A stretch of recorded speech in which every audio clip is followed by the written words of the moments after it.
We don't have a means to compete with starting at 5 a.m. Fox and Friends, and then Newsmax and OAN and Steve Bannon's podcast and InfoWars and the Nelk Boys and 9 of the top 20 podcasts are all right-wing podcasts. Tucker Carlson, Megyn Kelly, Joe Rogan, Ben Shapiro, right? And they own YouTube and Rumble and Facebook and TikTok. You are really unhinged, because he is. I mean, look at him right here. Totally, like his forehead is doing something.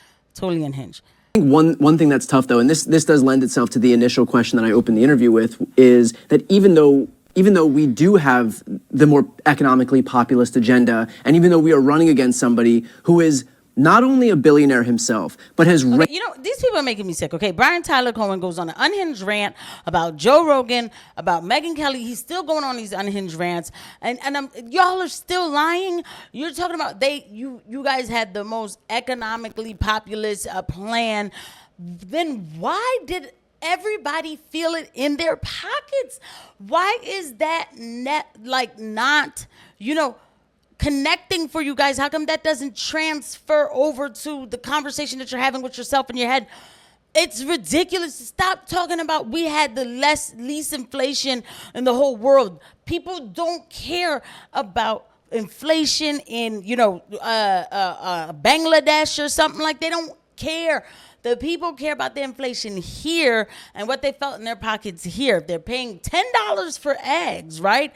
If they're paying $8 for a gallon of milk, sometimes 10 to be honest, they're not going to sit there and be like, well, you know what, the people in Bangladesh pay $20 for it, so, I should be happy. That's not how people work. The lies have to stop. And somebody get his little suit back on. Like, what is this? Oh, I'm in mourning because Kamala lost. I'm going to wear all my hoodies now. Like, get out of here. It's not that deep, and you're still lying to your audience. Ran and not only bankrolled by the literal richest man in the world. So unto itself, already the notion that these people are going to have a populist platform that they're going to abide by is a joke. But Trump's done this before. Like, he ran on a populist platform once. When he actually got into office, all he did with his political capital was pass a tax cut that overwhelmingly favored millionaires and billionaires. I think 83%. It favored me. It did favor me. I don't know how it did. I felt it. So did my best friend. And it's funny because her mother is a Democrat, but she said actually Trump's tax plan will help you out. Like, these people, they lie. And that was around a time where I wasn't a Trumper at all. And I realized that my life seems to be more better under this administration, of course. And I went ahead and I did my research and everything. I voted for Trump again in 2020. So these people, we've been through 4 years of Trump. You can't lie to us like this anymore. Everybody felt the difference. They felt the difference when it went from Trump to Biden. I don't care. Like, this, it's so frustrating. Like, you people are not genuine at all. Percent of the benefits were conferred to the richest Americans, like the top 0.1% of Americans. And so we already know that when you compare the two parties, the Democrats are actually walking the walk when it comes to actually delivering an economically populist agenda. I mean, we have, it was allowed the government to negotiate lower drug prices, cap the cost of healthcare at $2,000, automatic refunds for airline cancellations, eliminate junk fees at banks. Yo, man, it's not cool. Like, I know I keep stopping it. By the way, please hit the like button and subscribe button and the notification bell. This guy is a liar, man. They raise the price of insulin and then, you know what I mean, and act like they're bringing it back down. They're not.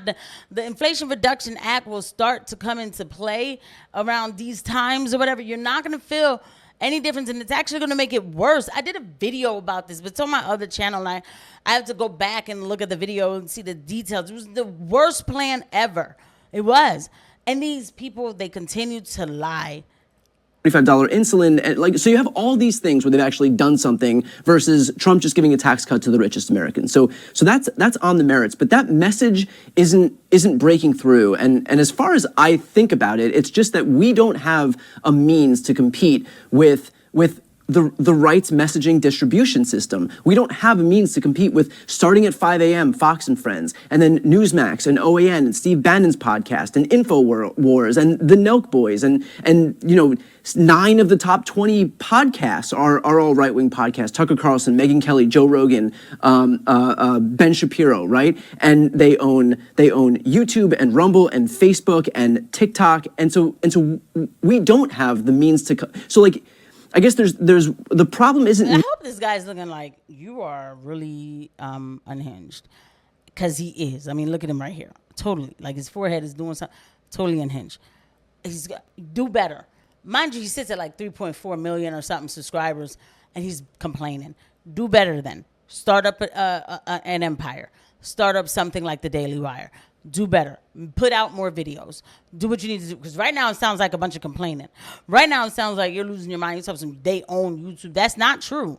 That's not true. It's actually easier. And I'm going to give you some background reality, like facts, is if you put out a video geared towards leftists or, whatever that is, Democrats, that video actually will fly faster than the one that's geared towards conservatives. That's just a fact. It just is what it is.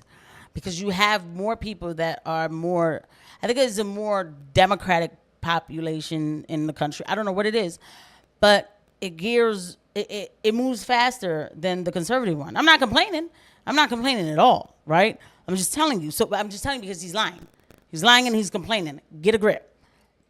Necessarily that we're not doing enough because we do have the economically populist agenda and we're living it, but it doesn't really matter if nobody knows because all of that information is being distorted on a daily basis. A 24-hour right-wing propaganda machine that is just spewing whatever they want to say to all the people that are consuming that. And so you can work until you're blue in the face to actually deliver results, but if nobody knows about it, if a tree falls in the woods and nobody's there to hear it, does it really matter? Yeah. Well, here's the issue. So, for a long time, the axis of the debate in America was over the size and role of government. And we talked about tax cuts, and we debated healthcare, and we debated how much the government should spend on helping people versus how many tax cuts we should give to rich people. And that was the case for most of our lives through 2012, through Obama's second term, right? And because that was the central debate in American politics, that was the debate that would get covered. And even though we didn't have the same right-wing media ecosystem then, we got that debate covered because the Republicans wanted to talk about it, we wanted to talk about it, and that's what the media covered. Now, the central debate in American politics is over identity. It is over democracy itself. It is about all the crazy shit Donald Trump does and says and threatens and then doesn't do and then does do. And how many times do we, on Pod Save America, on your show, everywhere, do we have debates about economics and the economy and all the economic accomplishments we're doing, right? Tommy and I had this, debate on Pod Save America. Okay, so before you go into what you and Tommy did, because I really don't even care that hard because the way these people lie is really starting to get on my nerves. He's right. The discussion has changed. But he says it as if Democrats have no part in that. Russia collusion, that's all I'm going to say. My God, I believed it. Russia collusion. This is what they did. They did this, okay?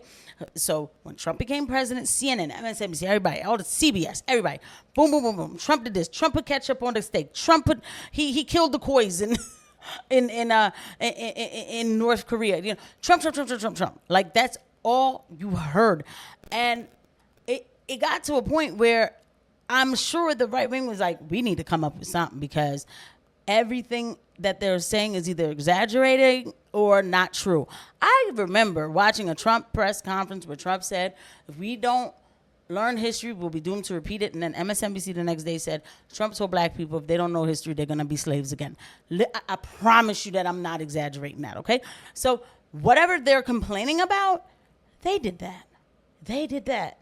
I remember this time it was constantly, all the time he was to the point where I was like, yo, it's not that deep. They made me like him because they kept bothering him, okay? So they need to take accountability for that.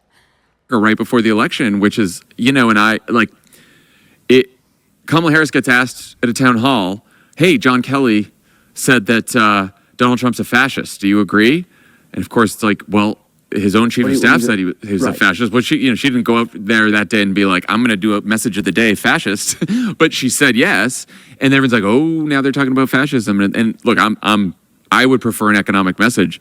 I thought at the time, I'm like, look, the media only covers culture wars, identity wars, Trump is a fascist stuff, democracy at stake stuff. The liberal side, we all talk about that. We don't spend a lot of time talking about the economy. So to have an economic message break through in a way where not only people who pay a lot of attention to politics, but people who barely pay attention to politics understand it, requires more than talking about your list of very good economic policies or your list of very good economic accomplishments. Because yeah, Democrats have done a lot to help working middle-class people get people out of poverty over the last 4 years even. Joe Biden's done more than a lot of presidents. But if you're someone who hasn't been helped, right? Maybe... Where is this happening? Are they talking about the illegal immigrants who come in here and they get the vouchers and stuff? Because if they're talking about that, then okay. But like, weird.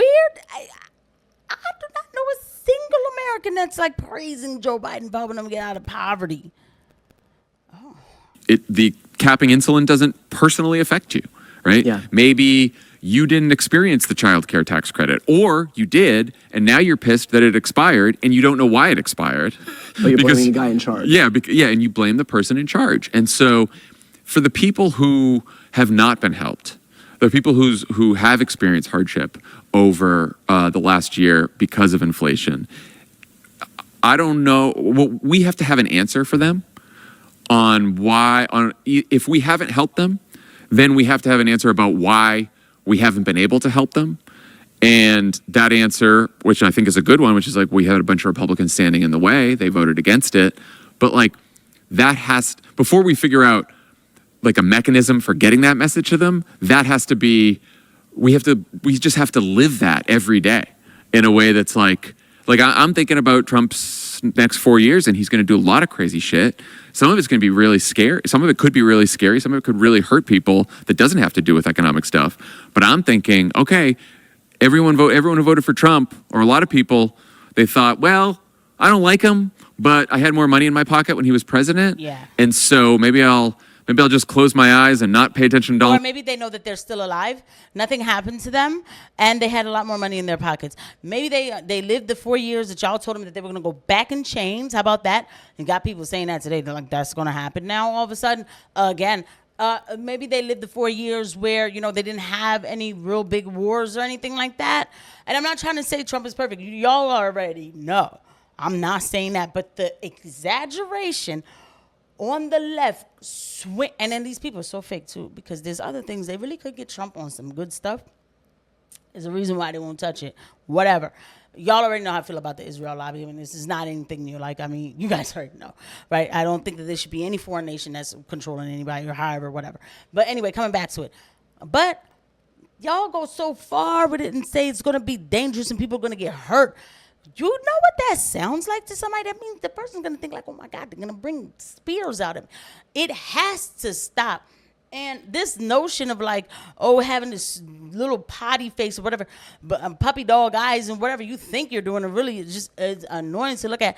It has to stop. Listen, let me tell you, you know what Patrick Bet-David does on the show? He talks about topics like hot topics. And he was talking about housing crises and everything else. They talk about everything on their podcast. Y'all could have did the same thing too, but instead, you guys wanted to push identity politics all day till you were blue in the face. And what you found out was that people realize that identity politics does not feed their families. I'll see you guys at the next one. Bye.